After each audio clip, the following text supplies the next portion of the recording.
여러분, 요나가 뭐가 잘나서 불순종하는 요나가 아니더라도 얼마든지 니느웨에 하나님은 복음을 전할 수가 있습니다. 우리 인생을 살아가다 보면 불순종하여 가는 길에 풍랑을 만날 때가 있습니다. 바람을 만날 때가 있습니다. 그것은 나를 부르는 하나님의 음성입니다. 아직도 나는 너를 포기하지 않았다는 하나님의 음성입니다. 여전히 나는 너를 사랑한다는 하나님의 음성입니다. 불순종의 길을 가시는 분들이 계십니까? 여러분, 산들바람 불 때 주님 앞에 돌아오시기를 바랍니다.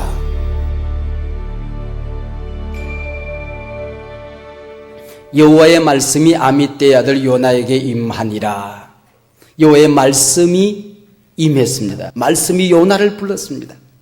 창세기 1장부터 요한계시록 마지막 장까지는 나를 부르시는, 사람을 부르시는 하나님의 말씀, 하나님의 음성으로 가득 차 있습니다. 아담과 하와가 선악과를 따먹고 나무그늘 밑에 숨었을 때에 하나님께서 아담을 부릅니다. 아담아, 아담아 부르십니다. 그리고 뽕나무 열간 삭개오를 향하여 삭개오야 속히 내려오라. 울고 있는 마르다를 향하여 마르다야, 마리아야, 마리아야, 마르다야 부르는 것을 볼 수 있습니다. 예수 믿는 사람들을 잡아주기 위해서 다메섹 도상을 넘어가는 사울을 만나주신 예수님께서 강렬한 빛과 함께 사울아 사울아 어찌하여 네가 나를 핍박하느냐. 바로 이 부름의 소리를 듣는 것, 이걸 우리는 소명이라고 하는 것입니다. 오늘 낮에도 여러분 설교를 들었습니다. 설교를 들으면서도 그냥 설교가 재미있네, 어떻네, 은혜가 되네, 안 되네, 잘하네, 못하네, 이렇게 설교를 들으면 평생 하나님의 말씀을 들은 것은 아닙니다. 창세기 1장 1절 한 절을 읽는다고 할지라도 그 한 말씀 속에 우리 인생이 달라지는 것입니다. 여러분, 창세기 1장 1절만 정확하게 하나님의 음성을 들으면 내 인생의 운명이 달라지는 것입니다. 여러분, 내가 살아가다가 한 번만 하나님의 부름을 들으면 내 인생의 방향이 바뀌어지는 것입니다.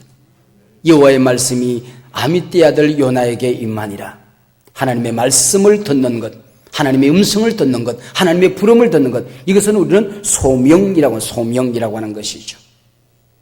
우리 목회를 하면서도 신구의 성경에 가득한 하나님의 말씀이 있지만은 그 가운데 내 삶을 바꾼 말씀은 한두 절에 불과합니다. 그 말씀이 나를 바꿔요.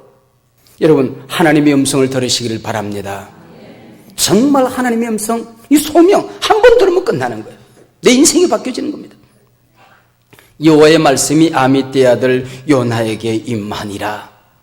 하나님의 말씀이 임하는 곳에 천지가 창조되어졌습니다. 하나님의 말씀이 임하는 곳에 기적이 일어납니다. 하나님의 말씀이 임하는 곳에 죽은 자가 살아납니다. 하나님의 말씀이 임하는 곳에 치료와 위로가 일어나게 되는 것입니다. 마지막 심판대 앞에서 심판의 기준도 바로메타도 하나님의 말씀이 될 것입니다. 하나님의 음성을 들을 때가 오나니 곧 이때라. 그 음성을 듣는 자는 살리라. 듣는 자는 살아나리라. 하나님의 말씀, 음성을 우리가 들을 수 있어야 된다는 것이죠. 제가 목회를 하면서 제가 행동의 어떤 기준을 선정한다 할 때에 저는 그렇게 신학을 복잡하게 생각하지 않습니다. 제일 먼저 생각하는 게 내가 가진 사상과 판단과 기준이 성경적인 근거를 가지고 있는가. 여기서부터 시작됩니다. 그리고 내가 생각하는 판단과 신학과 이 기준이 예수님을 영화롭게 하고 예수님을 증거하는 방향으로 가고 있는가. 그리고 이것이 내가 섬기는 교회, 한국교회, 하나님 나라라는 이 어마어마한 큰 교회 가운데 유익한가? 이 가운데, 세계 가운데 하나만 아니라고 하면 그건 잘못된 것입니다. 하나님의 말씀의 근거를 가지고 있는가? 그것이 예수님을 증거하고 하나님께 영광을 돌리는가? 교회 공동체, 하나님 나라에 유익한가? 이 세 가지 기준 가운데 하나만 삐뚤어지면 잘못된 것이다, 그런 얘기죠. 자, 여호와의 말씀이 아미떼의 아들 요나에게 임하니라. 요나에게 임했습니다. 요나에게 임한 말씀이 그 다음에 2절에 나오는데 너는 일어나 저 큰 성읍 니느웨로 가서 그것을 향하여 외치라. 그 악독이 내 앞에 상달되었음이라 하시니라. 여기 보니까 2절에 보니까 하나님의 말씀이 세 가지 동사로 요약이 되어지고 있습니다. 뭡니까? 일어나라, 가라, 외치라는 것입니다. 한번 따라하시기 바랍니다. 일어나라, 가라, 외치라. 어떤 분이 유교는 엎드리는 종교래요. 예의를 가르쳐주는 종교죠. 우리 유교로부터 배울 것은 우리가 예절을 배우는 것입니다. 예의가 있어야 돼요. 우리 예수 믿는 사람들이 자칫하다 보면 유교를 무시하고 예의를 우리가 못 배울 때가 있어요. 불교는 좌상의 종교입니다. 안점의 종교입니다. 명상의 종교예요. 불교로부터 우리가 깊은 명상도 배울 수 있어야 됩니다. 그러나 기독교는 일어서는 종교입니다. 입상의 종교입니다. 그래서 역사의 종교라고 하는 것이죠. 성경에 보면 언제나 예수님은 일어서서 다니시는 분으로 문 밖에 서서 두드리고, 그냥 문을 두드린다 그러면 될 텐데 꼭 서서 두드리노니 그렇게 얘기를 하고 있습니다. 양을 찾아서 서서 계십니다. 스데반이 순교의 장면에서 하늘을 바라보았더니 보좌 우편에 예수님이 서서 계셨어요. 침대에 누워 계시지도 아니하고 의자에 앉아 계시지도 아니고 서서 계셨습니다.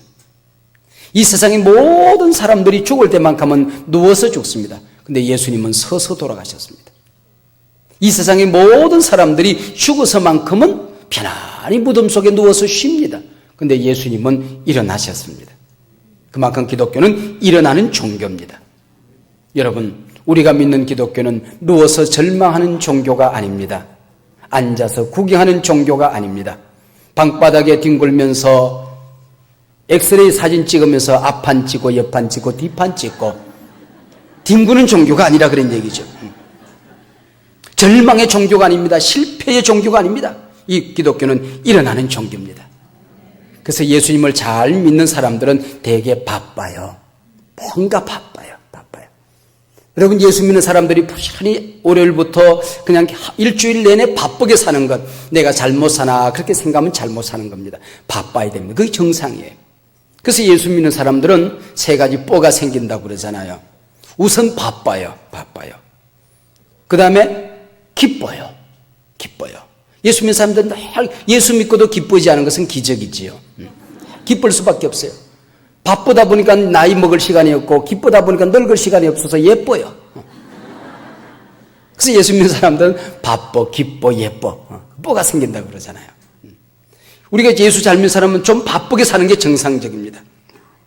두 번째 명령, 두 번째 동사가 뭡니까? 가라 그랬어요. 어디로 가라고요? 니느웨로 가라, 그렇게 얘기했습니다. 우리 교회를 이야기할 때 여러 가지 신학적으로 교회를 분석을 합니다마는, 제가 대학 다닐 때 논문을 썼던 호켄다이카라는 분이 계시는데 그분은 교회를 두 가지로 설명을 했습니다. 하나는 모이는 교회가 있고 흩어지는 교회가 있다, 그렇게 얘기를 했습니다. 그분이 초대교회를 연구해 보니까 모이기 위해서 생명을 걸었다는 것입니다. 성찬 예식에 한번 참여하기 위해서, 사도들의 말씀 한 번을 듣기 위해서, 그날 거기에 모이면은 잡혀서 순교를 당할지도 몰라요. 그런데도 불구하고 순교를 당할 각오를 하고 모이는 자리에 가는 겁니다. 여러분, 예배 한 번을 드리기 위해서 초대교회 성도들은 생명을 걸었습니다. 성찬 예식에 한번 참여하기 위해서 초대교회 성도들은 생명을 걸었습니다. 모이기를 힘썼습니다. 뿐만 아니라 셀로 흩어지고 가정으로 흩어지고 세상으로 흩어졌습니다.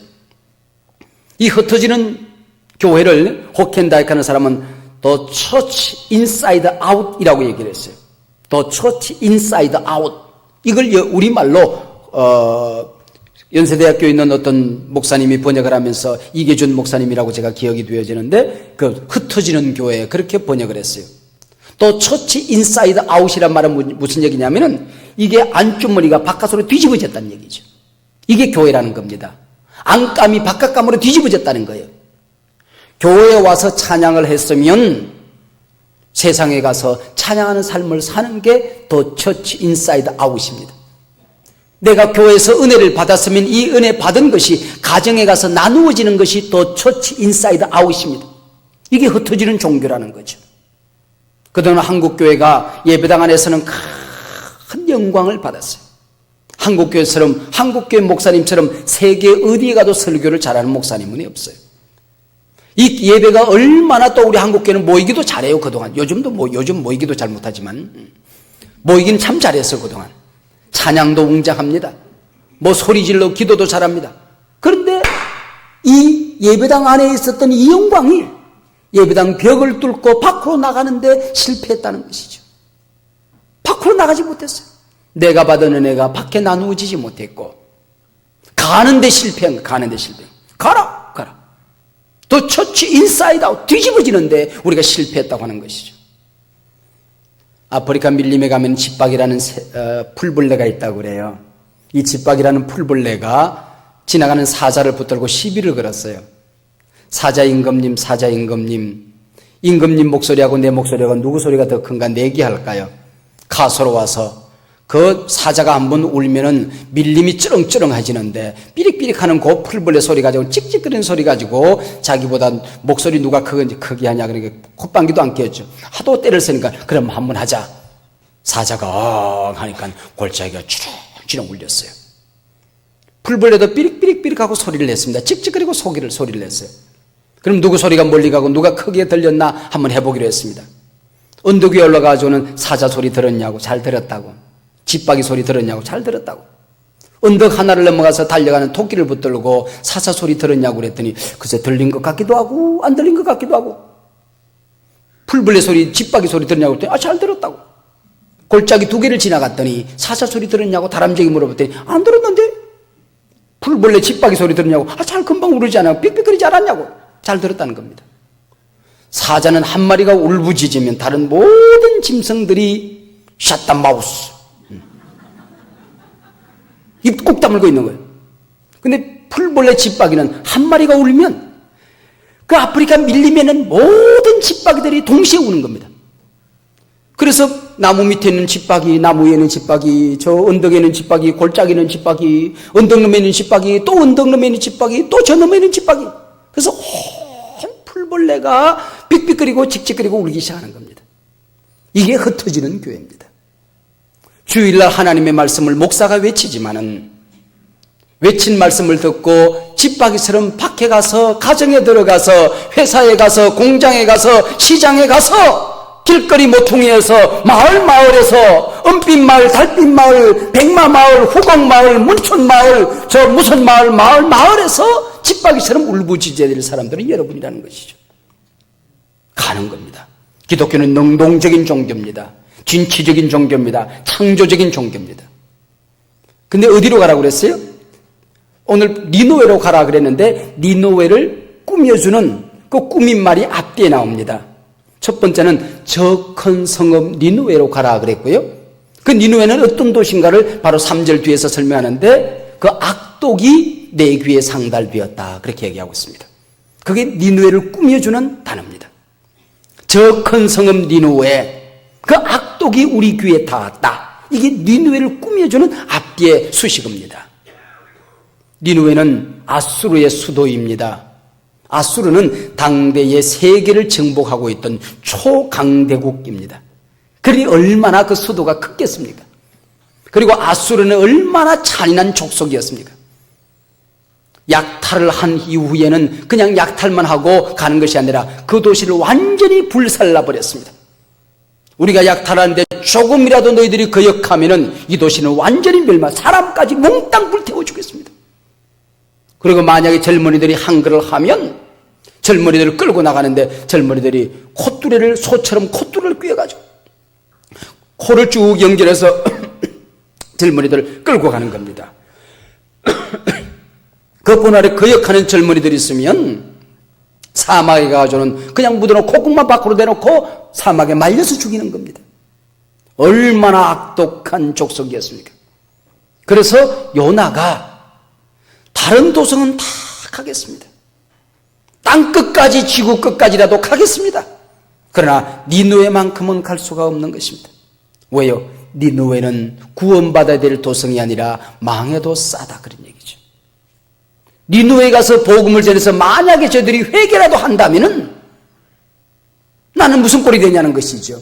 저들은 망해야 되는데 천벌받고 저주받아 망해야 될 도시가 하나님 앞에 돌아온다고 하면 이건 있을 수 없는 일이다. 그래서 요나는 가지를 않았던 것이죠. 세 번째 동사가 뭐였습니까? 쳐서 외치라 그랬습니다. 개역 번역에 보면은 그것을 쳐서 외치라 그렇게 되어 있고요. 그리고 우리가 지금 읽은 우리 개역 개정판에 보면은 그것을 향하여 외치라 그렇게 되어 있습니다.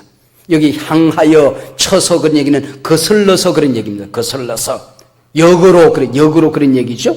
반대편으로 거슬러서 그런 얘기입니다.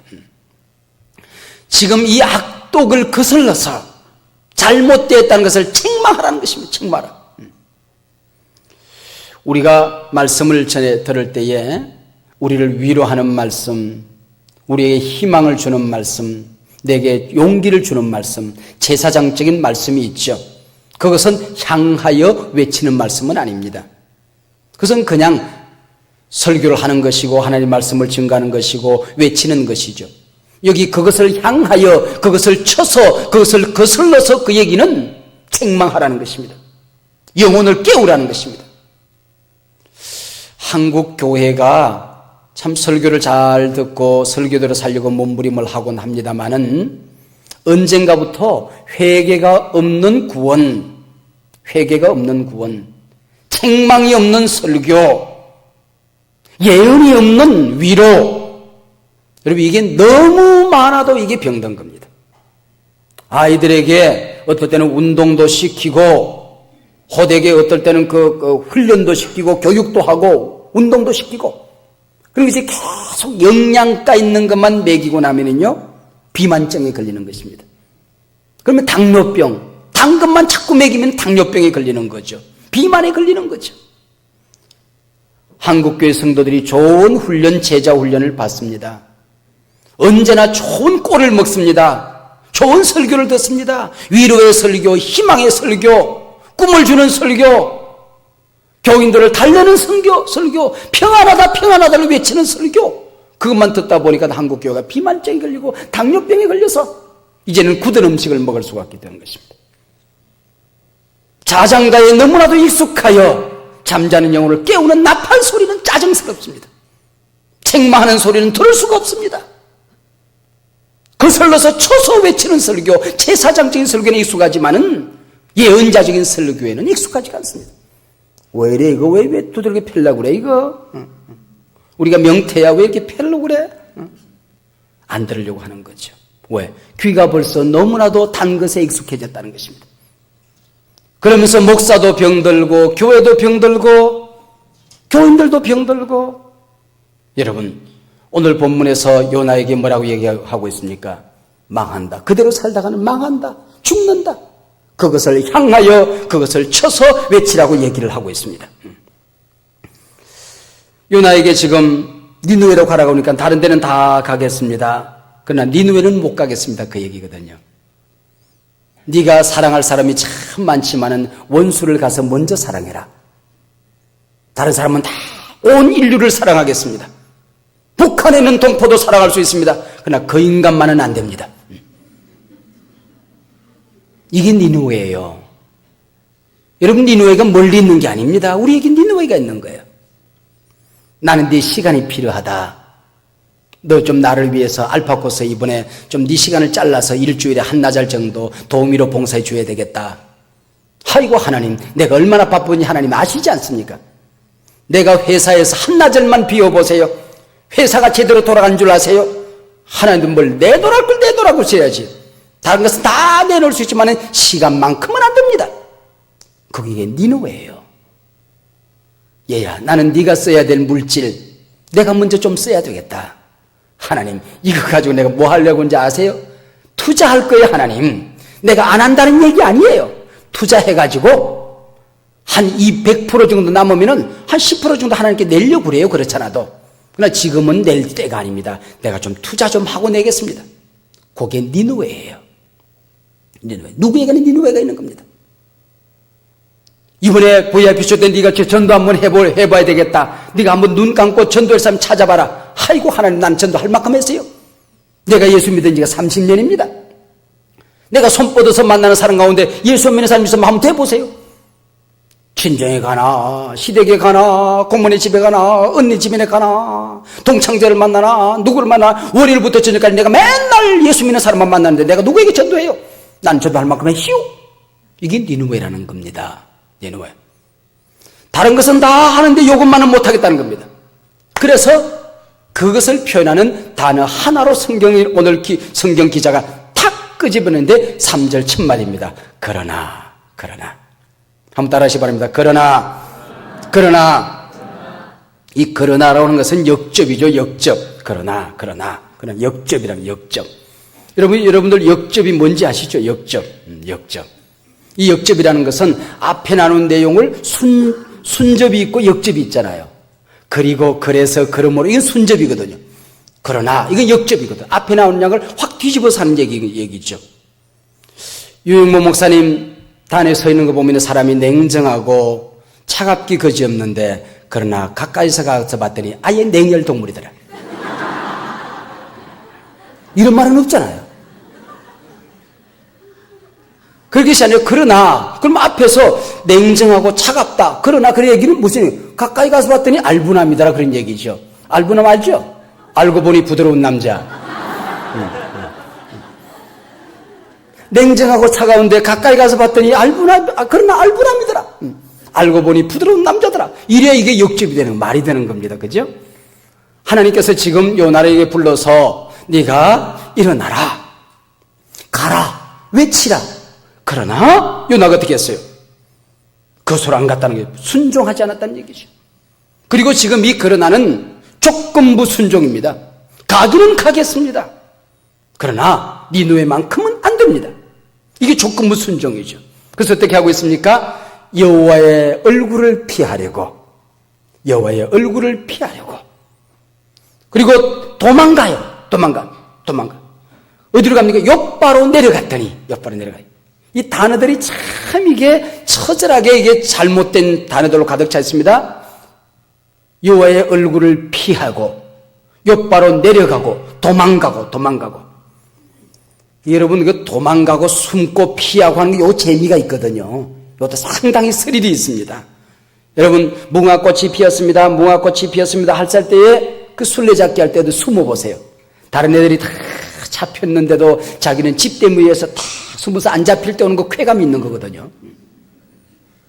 그러면은 여러분 그게 사람의 눈에 안 보였다고 해서 하나님 눈에도 안 보인다고 생각하는 게 이게 인간의 어리석음이죠. 이 어항 속에 물고기들이 이렇게 아주 이쁜 물고기들이 놀고 있어요. 그 사람이 어린아이들이 그래서 어항을 탁 건드려 봅니다. 그러면은 지네들끼리 숨어보겠다고 이쪽 어항 밑에 가서 숨고 저쪽 밑에 숨고 풀고고 조그마한 밑에 거기서 숨어가지고는 안 보이지 이러고 있단 말이죠. 사람들은 다 들여다보고 있는데 내가 여호와의 낯을 피하여 어디로 가리까? 새벽 날개를 타고 바다 끝에 갈지라도 거기 계시며 흑암 중에 피하여 도망갈지라도 하나님은 거기 계시고 여러분 과학의 끝에 간다 할지라도 지구의 끝에 간다 할지라도 어둠 속에 숨는다 할지라도 하나님은 나를 바라보고 계신다는 것을 우리가 알아야 되는 겁니다.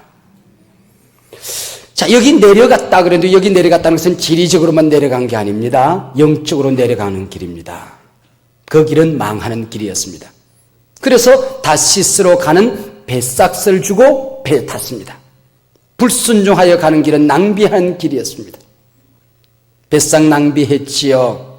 시간 낭비했지요. 그리고 사명 낭비했지요.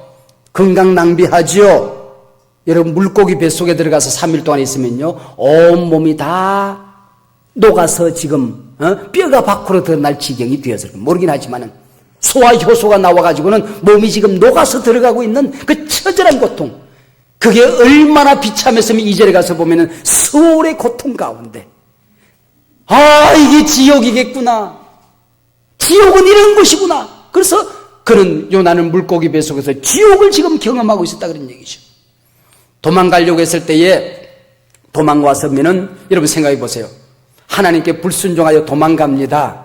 그러면 하나님께서 막 앞을 가로막으면서 몰랐지롱? 네가 도망가면 어디까지 도망가려고? 이놈의 자식 빨리 뒤돌아가지 못해? 이럴 줄 알았죠? 아닙니다. 불순종하여 가는 길에 뭐가 있어요? 마침. 3절에 보세요. 3절에 보면 마침. 욥바로 내려갔더니 다시스로 도망하려고 여호와의 얼굴을 피하려고 내려갔더니 여호와께서 앞을 가로막아 어디가 이놈 자식 하고 했으면 제발 좋을 텐데 마침 다시스로 가는 배를 만난지라. 여러분, 죄 지으러 가면요, 마침 죄 지을 수 있는 멋진 환경이 나를 기다리고 있습니다. 불순종하여 가면 마침 그 길이 하나님의 뜻이겠거니 하고 기다리고 있는 배가 나를 기다리고 있습니다. 딱 준비돼. 마침. 그러나 여러분, 그렇게 해서 마침 배가 기다리고 있다 해서 그게 하나님의 뜻은 아닙니다. 따라하시 바랍니다. 문 열렸다고, 길 열렸다고, 배 준비되었다고, 환경이 열렸다고 하나님의 뜻 아닐 수 있다. 잘 기억하세요. 마침하고 요나의 마침하고 대비되는 단어가 나오는데 오늘 본문 마지막 17절에 보면은 여호와 하나님이 이미 물고기를 준비하셨다 그랬습니다. 요나의 마침에 하나님은 이미 큰 물고기 입을 쫙 벌리고 기다리고 있는 겁니다. 여러분, 망하는 나를 삼킬 물고기를 하나님께서는 준비하고 있었다는 얘기죠. 이게 1절, 2절, 3절까지 이야기예요. 그래서 다시스로 가는 배를 타서 이제 도망가고 있는 것입니다. 백샷을 주고 배에 올랐더라. 자, 요나의 인생이 1절, 2절, 3절에서 끝. 이래도 참 요나서가 재미있었을 것 같아요. 그 뒤에 그냥 4절 이유는 없고 단 3절만 가지고 요나서가 나와도 참 재미있을 것 같아요. 그렇게 해서 인생은 하나님께서 기회를 주었는데 불순종하여 잘못된 길로 가면은 그 인생 잘못된 길로 저 혼자 가도록 하나님이 내버려둬서 인생 끝. 이래도 우리에게 많은 교훈을 주었을 것 같아요. 그런데 하나님은 거기서 끝나지 않았네요. 1절, 2절, 3절에서 요나서가 막을 내렸다고 할지라도 요나는 할 말 없는 존재였을 것입니다. 무슨 할 말이 있어요? 아무런 할 말이 없습니다. 4절부터는 덤 인생이었어요. 덤 인생. 덤. 요즘은 뭐 쌀이 그냥 몇 킬로짜리 한 포대, 두 포대 그렇게 돼 있잖아요. 저희들 어릴 때 보면은 시장에 가서 쌀 한 대박 주세요, 두 대박 주세요 그러거든요. 그러면은 대박에다가 이렇게 고붕으로 올려서 그 릴레이 할 때 바톤하는 거 있잖아요. 뾰족한 거. 그걸 가지고 싹 밀면 한 대박이에요. 그런데 덤을 좀 줘야 되거든요. 그러니까 싹 밀면 그거는 재미없는 겁니다. 마지막까지 미는 척 하다가 한 줄, 연필 2자루만큼 딱 남겨요. 그 위에 남은 그거 덤이라고 그래요. 그거 덤이라는 거. 그거 덤. 여러분, 그거는 없어도 그만인 인생이에요. 안 줘도 할 말이 없는 겁니다. 그런데 지금 4절 이후에 덤이 더 많아요. 하나님은 이런 분이십니다. 한번 따라하시 바랍니다. 하나님은 덤을 더 많이 주시는 분이시다. 믿습니까? 3절에서 끝장나도 할 말이 없는 존재였는데 덤을 지금 더 많이 주고 있다. 덤을 더 많이 주고 있다는 말이죠. 그것이 바로 4절부터 지금 이어지는 계속되는 말씀입니다. 여러분, 요나가 뭐가 잘났어? 불순종하는 요나가 아니더라도 얼마든지 니느웨에 하나님은 복음을 전할 수가 있습니다. 내가 아니더라도 얼마든지 우리 이웃 불신자들에게 복음을 전할 수 있습니다. 우리 한국교회가 아니라고 할지라도 땅끝까지 복음을 전하는 것 얼마든지 할 수 있습니다. 그러나 우리에게 여호와의 말씀이 임하고 우리에게 사명이 왔다고 하는 것, 한국교회 내에서 얼마든지 불신자 얼마든지 다른 교회를 통해서 전도할 수 있습니다. 그러나 우리 교회가 불신자 전도에 사명을 받았다고 하는 것, 이것 자체가 하나님께서 우리에게 기회를 주신 것입니다. 요나에게 다시 기회를 주십니다.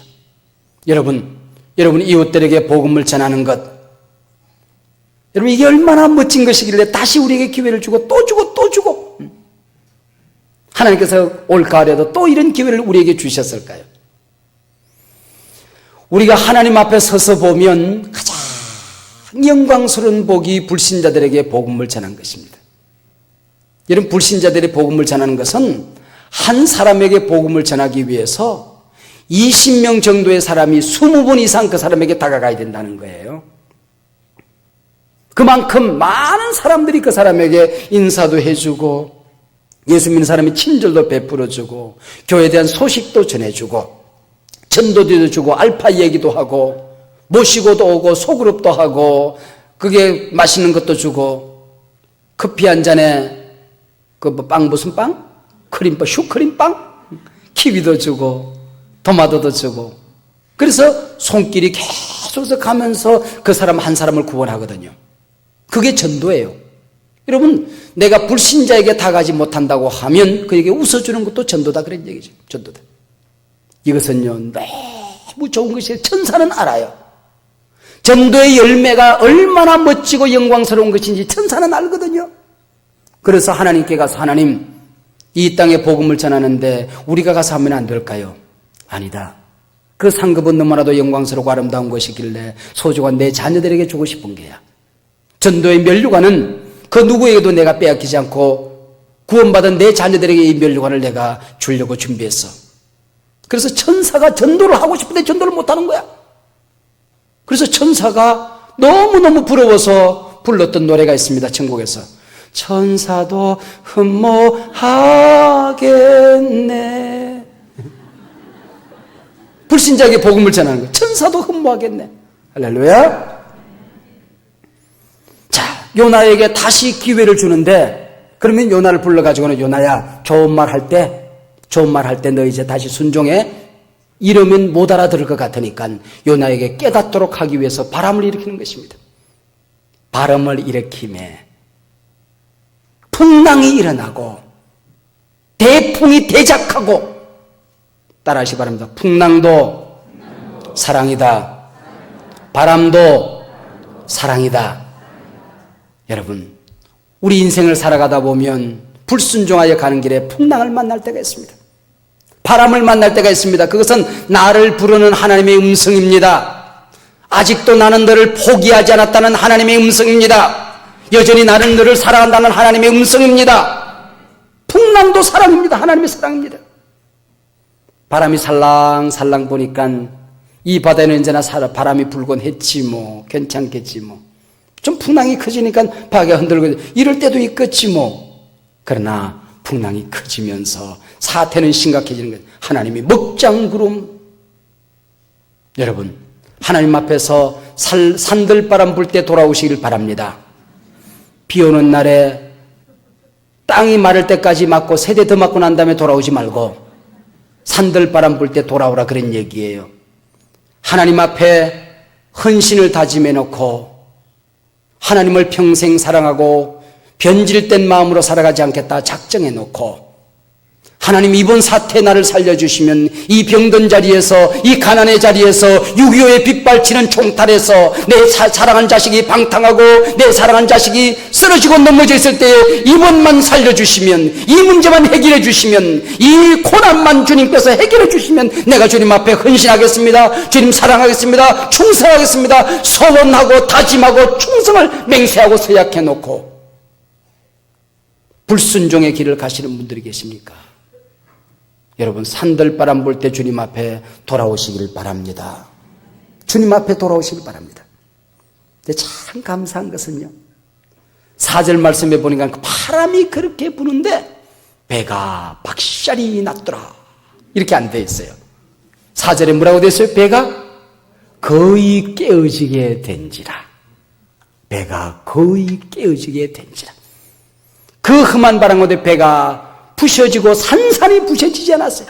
배가 거의 깨어지게 된지라. 뭐하러? 바람이 일어난 목적이 뭐기 때문에? 돌아오라고. 하나님 앞으로 돌아오라고. 요나를 멸망시키고 요나를 아프게 하고 요나 인생을 망가뜨리는 것이 하나님의 목적이 아니라 배를 흔들어서 바람을 일으켜서 요나로 하여금 순종하는 삶을 살도록 하게 함이 하나님의 목적이기 때문에. 이것을 깨닫지 못하고 5절에 가서 보면 요나는 배 밑층에 내려가 누워 깊이 잠이 든지라. 여러분, 잠자다 망한 인생이 많습니다. 다윗이요, 전쟁터에 다 보내고 혼자 잠자다가 망했고요. 드릴라의 무릎을 베고 누웠다가 삼손이 망했고요. 유도고가 하나님의 말씀 듣는 중에 창가에 걸터 앉아다가 자다가 망했고요. 베드로, 야고보, 요한이 기도하러 가는데 혼자서 세 사람이서 그냥 하룻밤 지내지 못하고 졸다가 베드로는 예수님을 부인하고 말았고요. 여러분, 자다가 망한 인생들이 참 많습니다. 그런데 문제는 자는 사람은 지가 자는 줄을 모르고 있다는 데 문제인 겁니다. 언제 알아요? 깨봐야 하는 겁니다. 깬 다음에 어이구 잘 잤다 이러지. 자면서 나 기가 막히게 잘 자고 있어.